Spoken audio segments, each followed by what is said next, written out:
HR Basics is a series of short courses designed to highlight what you need to know about a particular human resource management topic. In today's HR Basics, we explore protected classes, the characteristics protected from employment-related discrimination by law.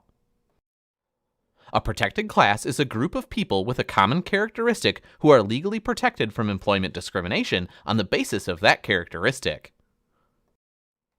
Protected classes are created by both federal and state law.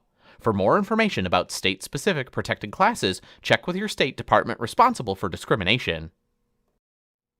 Federal protected classes include the following: race, color, religion, national origin, sex, age, disability, veteran status, genetic information, and citizenship.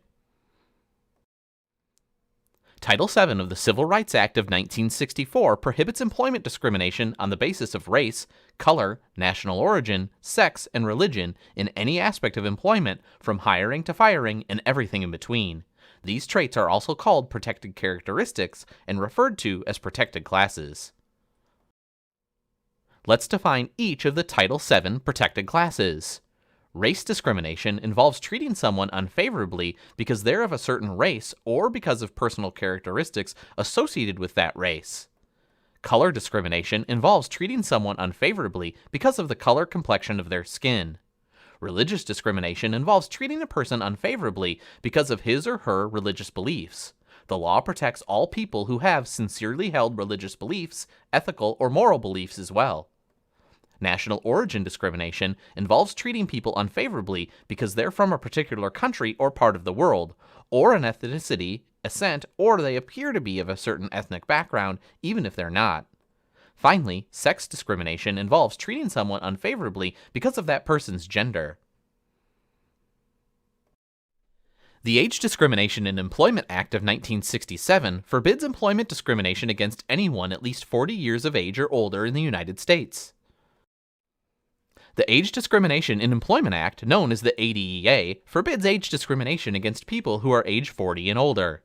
It does not protect workers under the age of 40, although some states have laws that protect younger workers from age discrimination. It is not illegal for an employer or other covered entity to favor an older worker over a younger one, even if both workers are over age 40. Discrimination can occur when the victim or the person who inflicted the discrimination are both over age 40. The Americans with Disabilities Act of 1990, known as the ADA, prohibits discrimination based on disability. Not everyone with a medical condition is protected by the law.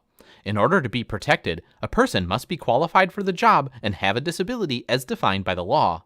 A person can show that he or she is disabled in one of three ways. A person may be disabled if he or she has a physical or mental condition that substantially limits a major life activity, such as walking, talking, seeing, hearing, or learning. A person may be disabled if he or she has a history of a disability, such as cancer that's in remission. And a person may be disabled if he or she is believed to have a physical or mental impairment that is not transitory, lasting or expected to last at least 6 months, and minor even if he or she doesn't have such an impairment. The Uniformed Services Employment and Reemployment Rights Act of 1994 prohibits discrimination against veterans. Federal law defines a veteran as a person who has served an active military, naval, or air service who was discharged or released under conditions other than dishonorable. This definition explains that any individual that's completed service for any branch of the armed forces classifies as a veteran as long as they were not dishonorably discharged. The Genetic Information Non-Discrimination Act of 2008 prohibits some types of genetic discrimination.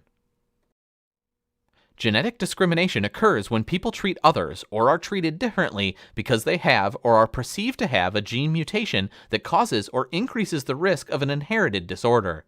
It may also refer to any and all discrimination based on a genotype of a person rather than their individual merits. Genetic discrimination should be defined as when an individual is subjected to negative treatment, not as the result of when an individual's physical manifestation of the disease or disability, but because of the individual's genetic composition. The Immigration Reform and Control Act of 1986 prohibits discrimination on the basis of citizenship status. Citizenship status is not a person's national origin, but rather the status of the individual, which includes U.S. citizen or national, U.S. lawful permanent resident, a green card holder, persons granted refugee status in the United States, a special agricultural worker as defined by law. The IRCA, or Immigration Reform and Control Act, under its citizenship status discrimination provisions, provides that employers cannot discriminate based on an individual's status in one of these classes unless a law or regulation requires the employer to do so. Discriminatory practices can typically be grouped under one of four categories. Disparate treatment, where individuals are treated differently because of the characteristic that defines a protected class. Disparate impact, a more subtle and usually unintentional form, also known as adverse impact. Harassment, which is unwanted and unwelcome treatment because of a protected class. And retaliation, which prohibits employers from retaliating against an employee for making a complaint of harassment or discrimination. The U.S. Equal Employment Opportunity Commission, known as the EEOC, enforces federal laws prohibiting protected class employment discrimination on the basis of race, color, religion, national origin, sex, age, disability, veteran status, genetic information, and citizenship. These laws protect employees and job applicants against employment discrimination when it involves the protected characteristics we just explored.